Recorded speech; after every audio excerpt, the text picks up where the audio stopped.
La traite négrière arabo-musulmane a débuté en fait lorsque l'émir Abdallah Ben Saïd avait imposé au roi nubien Khalidura la livraison annuelle de quelques centaines d'esclaves et par la suite d'autres régions africaines allaient subir l'invasion arabe qui saccagera avec une rare brutalité énormément de régions.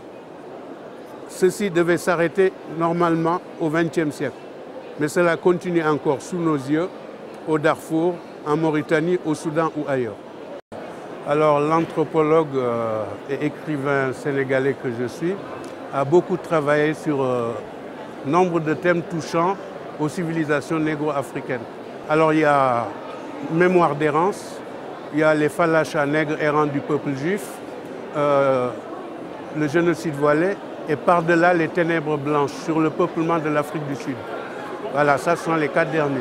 Mais il y en a 8 derrière, alors donc on a une étude anthropologique et historique de la déportation des Noirs d'Afrique de l'Est, qu'on appelait les Zenj, qui ont connu une période de révolte en Irak, ce qu'on a appelé la révolte des Zenj, puisqu'il ne faut pas croire que tous les Africains déportés du continent se sont laissés mener à l'abattoir. Non, il y a eu des révoltes mémorables dans le Nouveau Monde, c'est-à-dire les nègres marrons aux Antilles, etc.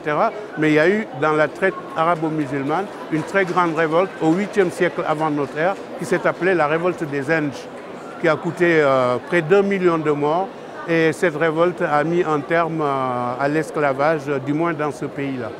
Alors, pour casser un peu cette histoire de solidarité religieuse qui fait qu'en Afrique, on veut bien parler du crime des Occidentaux quant à l'esclavage et la traite, et que comme l'Afrique est devenue 60% musulman, on ne doit pas parler du crime des Arabes.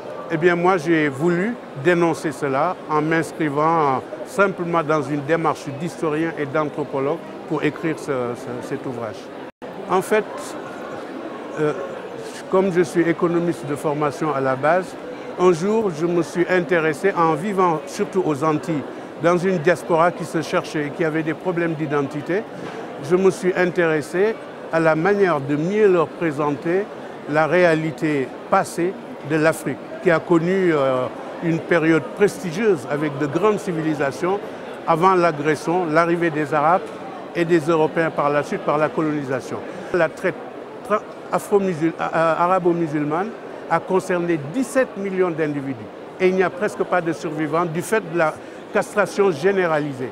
Alors vous voyez, c'est pour cela que d'un côté j'ai parlé de crimes contre l'humanité et de l'autre je parle de génocide du fait de la castration. Parce que quand vous castrez des générations de déportés africains, vous annihilez totalement leur possibilité de reproduction. C'est ce qui explique qu'aujourd'hui dans les pays arabo-musulmans, on rencontre très peu de Noirs ou de métis de Noirs, alors que dans le Nouveau Monde, ils sont légion, 70 millions. Voilà ce qui m'a poussé à écrire cet ouvrage.